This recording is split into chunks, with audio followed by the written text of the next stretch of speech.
Sidlak sa adlaw sa sayo sa kabuntagon,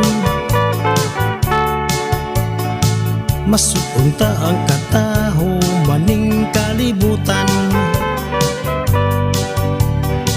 Gidayan-dayan sa nahigmata nga kalanggaman, nga nanag-awit ning kabukiran. Ug mo padulong sa pagsalop sa kahaponon, sa dughan nga walay naglalay, sa kasing-kasing nga way nagsapnay. Sama ka na ko nga sinalikoy ay magama.